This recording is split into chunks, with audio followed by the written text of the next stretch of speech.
ఆలోచన విధానాన్ని కొనసాగిద్దాం. మహాత్మా జ్యోతిరావు పూలే ఆలోచన విధానాన్ని కొనసాగిద్దాం. మహాత్మా జ్యోతిరావు పూలే ఆలోచన విధానాన్ని వర్ధిల్లాలి బీసీల ఐక్యత, వర్ధిల్లాలి ఎస్సీ ఎస్టీ బీసీ మైనారిటీల ఐక్యత, వర్ధిల్లాలి ఎస్సీ ఎస్టీ బీసీ మైనారిటీల ఐక్యత. జై బీసీ, జై బీసీ, జై బీసీ. జరగాలి జరగాలి దేశవ్యాప్తంగా సమగ్ర కులాల జనాభా లెక్కల వెంటనే, జరగాలి జరగాలి సమగ్ర కులాల జనాభా లెక్కల వెంటనే.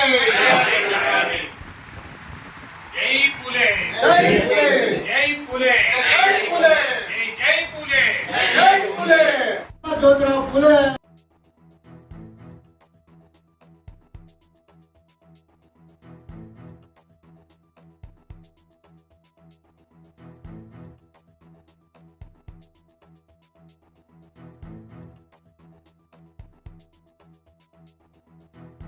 కమిటీ ఏర్పడిన పేరుతో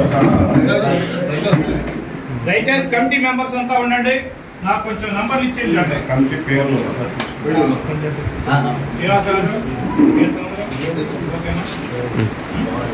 ఈరోజు రాష్ట్ర బీసీ సమన్వయ కమిటీ రాష్ట్ర అధ్యక్షులు పూర్ణచంద్రరావు గారు, కన్వీనర్ బివి రమణ గారు, అలాగే కో కన్వీనర్ షేక్ అజీజ్ గారు, రాములు గారు, అలాగే చావల సుధాకర్ గారు, ధర్నకోట లక్ష్మీనారాయణ గారి ఆధ్వర్యంలో స్థానిక బీసీ సంక్షేమ సంఘం కార్యాలయంలో ఒక సమావేశం జరిగింది. దీని ముఖ్య ఉద్దేశం ఏంటంటే రాష్ట్రంలో బీసీల యొక్క కుల జనగణన జరగాలనేది ప్రధానమైన డిమాండు. దీనిలో భాగంగా ఈ జిల్లాలో జిల్లా బీసీ సమన్వయ కమిటీ అధ్యక్షుడిగా నన్ను నియమించడం జరిగింది.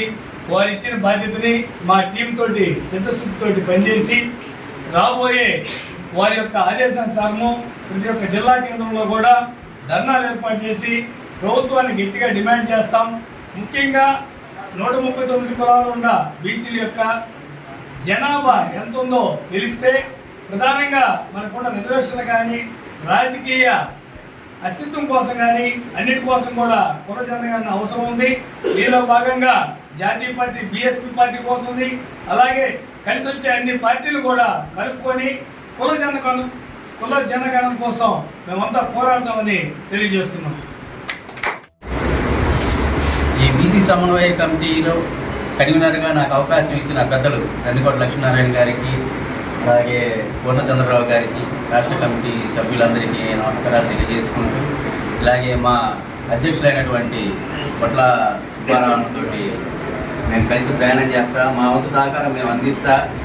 ఈ కమిటీని బలోపేతం చేసి జిల్లా మొత్తం మీద కమిటీలు వేసుకుంటా అన్న ఆధ్వర్యంలో ఈ కమిటీలు మొత్తాన్ని పూర్తి ఫిల్ఫిల్ చేసిన తర్వాత జిల్లా హెడ్ క్వార్టర్లో పెద్ద ఎత్తున బహిరంగ సభలు పెట్టి మా కులాలకు సంబంధించి మా లెక్కలు మాకు తీయాలి, మాకు న్యాయం చేయాలి, మా సీట్లు మా ఓట్లు మాకు కావాలి అని అన్న ఆధ్వర్యంలో మేము పెద్ద ఎత్తున పోరాటానికి సిద్ధంగా అవుతున్నామని తెలియజేస్తూ నాకు ఈ అవకాశం కల్పించిన పెద్దలందరికీ నమస్కారం తెలియజేసుకుంటూ ముగిస్తున్నాం.